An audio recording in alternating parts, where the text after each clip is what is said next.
What's good everybody, this is CP and welcome to a very special video.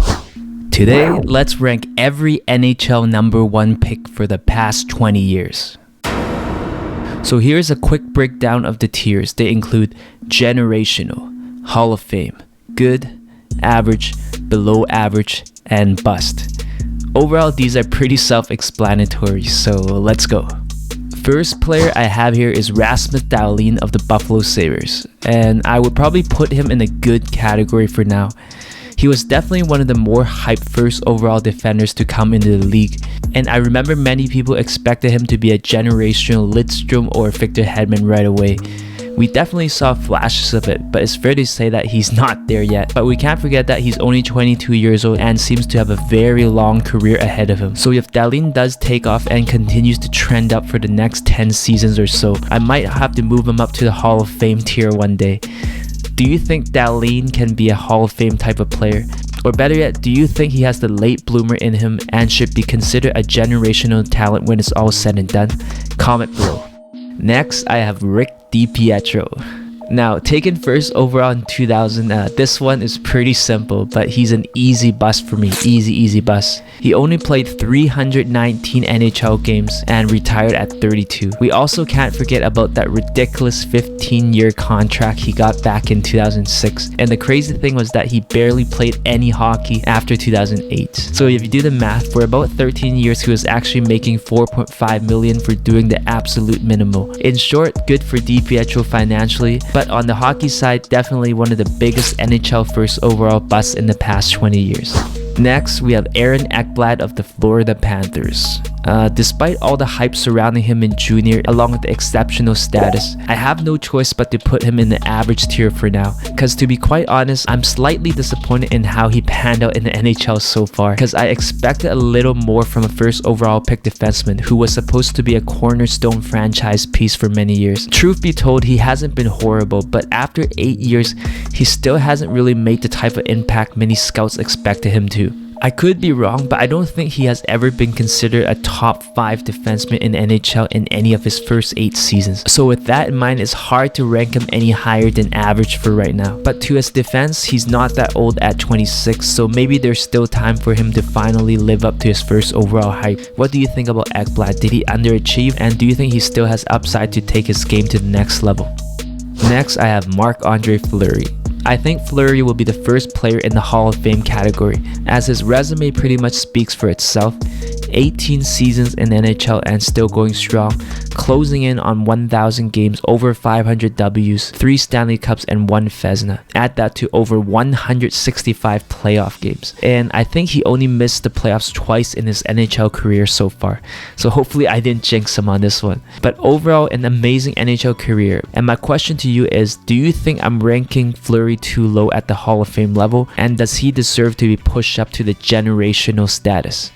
Comment below. Next, we have Taylor Hall. Definitely not the worst number 1 NHL pick on this list, but probably not the best either. I would have him in the good tier. Overall, a very consistent top 6 forward everywhere he has been. He also had that one outstanding season in New Jersey where he scored 93 points and won the Hart Trophy. But compared to the other number 1 picks on this list, I have him slightly below the Hall of Fame tier, because for whatever reason, he hasn't been able to dominate or carry his teams to success, especially in the playoffs, and he hasn't really come close to winning a Stanley Cup either. Next, we have Nico Hischier of the New Jersey Devils. One of the younger players on this list, still only 23, already the captain, but from what we have seen so far, it's hard to have him anywhere higher than the average tier if you ask me. Mainly because the Devils have struggled mightily during his entire career there, and he hasn't exploded offensively, nor has he been considered a top 5 or even top 10 two-way center in the league yet. Although the potential is still there and he looks to be trending up over the past few years, I still think he needs to prove to us a little bit more before he's ranked higher.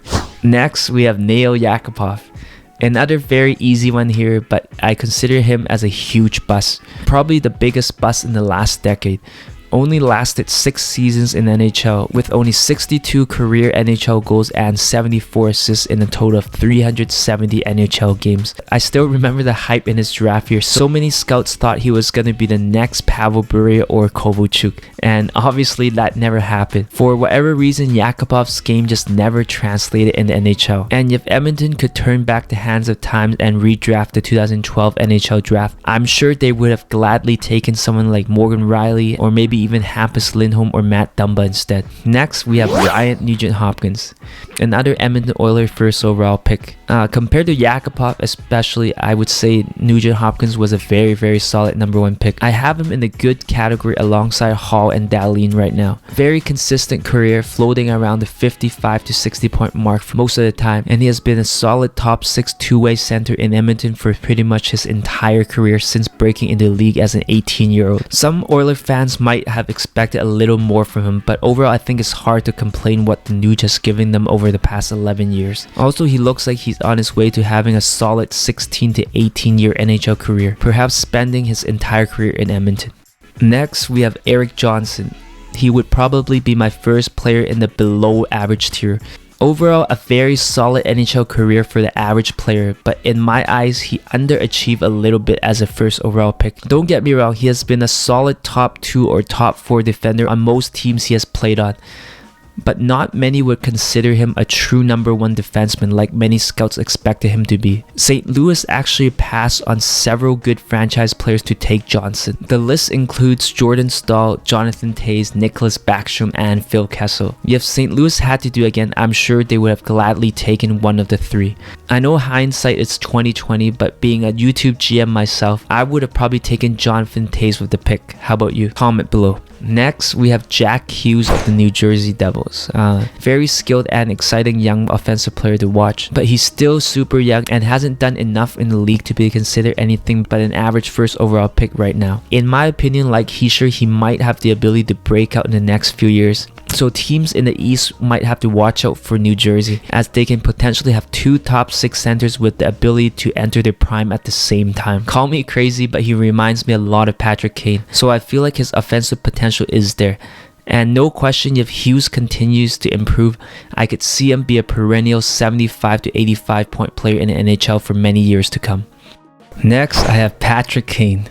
Hard to argue this one, but the first generational player on my list. One of the best American-born players of this generation, and possibly the best to ever play once it's all said and done. Patrick Kane has been a dominant first-line scorer for pretty much his entire NHL career, and he also has the Stanley Cups and accolades to back it all up. Crazy thing is that his game ages so well, so I could see him be a very productive player until his late 30s in NHL, assuming that he stays healthy and his speed doesn't deteriorate that fast. It would also be very dope to see him break Mike Modano's record one day, and if all goes well, I think Kane has a legit shot to get over 1,400 points in his NHL career, especially if the trade rumors are true and he does land on a better offensive team like the Edmonton Oilers.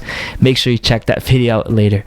Next, I have Alexis Lafrenière of the New York Rangers. I hate to do this, but I would probably put him in the below average tier for now. Super slow start to his NHL career, and unfortunately, we haven't really seen much in his first 2 NHL seasons. To me, the next 2 to 3 years are going to be very big for Lafreniere's career. If he doesn't break out or at least be a legit top 6 forward for the Rangers, then simply put, it would be a huge disappointment for many Ranger fans. And if he drags his slow start out until year 5 or 6, then I feel like he might be in danger of falling into the Yakupov territory. Also, we can't forget that a few players that were drafted behind him in his draft year, such as Tim Stützle, Lucas Raymond, Jamie Drysdale, and Seth Jarvis have looked pretty good so far, and many would argue that they have had better NHL careers than Lafreniere so far, and they might surpass him in the next few years, so Lafreniere definitely has a lot of work cut out for him. Next, I have Steven Stamkos of the Tampa Bay Lightning. Tricky one here, but I would actually have him in the Hall of Fame tier for sure. However, some of you might argue that he's generational because of his scoring ability and that 60-goal season he had. Personally, I'm not so sure, because in my books, generational is someone that makes their mark on the game in ways like Gretzky, Lemieux, Crosby, and Patrick Kane, but I'm not sure if many would put Stamkos in the same sentence as those names. Nonetheless, Stamkos is going to go down as one of the best pure goal scorers of his era era, and in my opinion, just behind Alex Ovechkin. How about you? How would you rank Steven Stamkos? Do you think he's Hall of Fame, or would you bump him up to generational?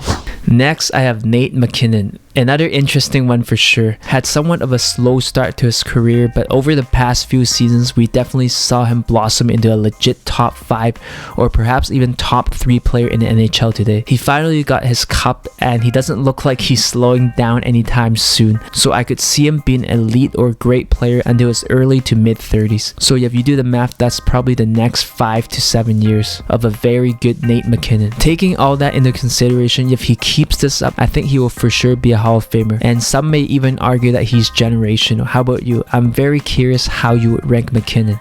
Next, I have Auston Matthews. Not a Leafs fan, but I have to give credit where credit is due, so currently I have him as a generational player. He looks super dominant, and he got his 60 goal season as a 24-year-old, which is a huge reason why I have him in this category. As I said before, amazing start to his early NHL career, and he could possibly challenge Kane as the best American player of all time. However, I think the one thing against Matthews is that he's still very young, and at the time of this recording, he's not even 25 years old yet, so that's a lot of time from now until he retires, and there is the possibility that he might drop down from the generational tier to the Hall of Fame tier, because not many players have the longevity of someone like Kane or Ovechkin or even Crosby. So for me, it's still super early to tell where Matthew falls. If I had to pick, I think the safest bet would be is to see him have the same sort of career as Steven Stamkos, maybe a little less to be honest, because Stamkos already has 2 Stanley Cups. Anyways, that's an argument for another day. Next, I have Rick Nash, another very tricky one, but I personally would put him in the Hall of Fame tier, because the main reason is that he's played in a very much different era than most NHL players on this list, but still remained productive for most of his career. Over 1,000 games and 800 points. He actually entered the league before the major rule changes that favored the skilled and speedy players, and he also had very little help as a Columbus Blue Jacket for most of his early career. In my opinion, if Nash was maybe 4 to 6 years younger, I feel like he could have easily been a 500 goal, 1,000 point player. How about you? How do you rank Rick Nash? This one is definitely a tough one, but I personally think he should be in the Hall of Fame someday. Next, we have Connor McDavid. This one is super easy, no need to explain, but generational for sure. Basically took over the league as a 20-year-old and might be stapled as a top 3 to top 5 player in the league for the next 5 to 10 years. Currently at almost 700 points, and it'll be interesting to see if he can hit 1,500 or 1,600 points one day. He definitely has a long way to go, but if he can stay healthy, I think he might have a shot. To me, he is definitely generational, but to bring his name to the next level, I think he needs at least 2 Stanley Cups to top it all off. The way I see it, it would be somewhat of a disappointment for McDavid and NHL fans if he doesn't win at least 1 Stanley Cup in his career. Next, another super easy one, but Sidney Crosby is definitely generational. Just do a quick Google search and take a look at all his accolades. To me, the one thing that stands out about his career is his ability to enter a second prime, winning back-to-back Stanley Cups in his late 20s and early 30s, when a lot of people thought the Pittsburgh Penguins Cup window was over. As a hockey fan, I personally want to see him get at least 1,500 points and possibly 1 more Stanley Cup. But for whatever reason, if he somehow gets 2 more before he retires, then it would definitely put him in the Michael Jordan aka Last Dance category and would be such a fairy tale ending to his career. As a hockey fan, I wouldn't mind seeing that happen. How about you? Next, I have John Tavares. Tricky one, but compared to every other number 1 pick here, I still have him in the Hall of Fame tier. Super consistent offensive player who will probably end up with over 1,200 points when it's all said and done. But to me, he's just a slight tier below generational, probably in the same category as someone like Steven Stamkos. However, the only blemish on his resume might be no Stanley Cups. He's almost 32, so he's still got a little bit of time left, but not a whole lot. So we will see if he can get at least 1 to his resume. If not, then I might have to put him in the same category as guys like Patrick Marleau, Jerome Iginla, and Joe Thornton. Amazing NHL careers, but no Stanley Cup. Finally, we have Alexander Ovechkin. This one is too easy as well. Generational player for sure, possibly the best goal scorer we'll ever see in the NHL. And as a hockey fan, I want to see him break Wayne Gretzky's record one day. Now, if we look at the final picture, it's fair to say that 85% of the first overall picks actually panned out quite well. Only 2 complete busts in my books. The biggest question marks I have includes number 1, is Auston Matthews or Nate MacKinnon generational or Hall of Fame? Let me know below. Number 2, is Lafreniere a bust or will he pan out eventually for the New York Rangers? Number 3, can Rasmus, Dahlin, Jack Hughes, and Nico Hischier springboard their way to a higher tier, or did they max out their potential already? Number 4, will John Tavares, Auston Matthews, and Connor McDavid ever win a Stanley Cup? If so, how many? Finally, what do you think about my rankings? Let me know your thoughts and your personal rankings in the comments below. Do you agree or disagree with everything I said in this video? Make sure you let me know in the comments below. And if you like, feel free to call me out as well. If you want to watch more of my crappy videos, then make sure you click the links on the side right here.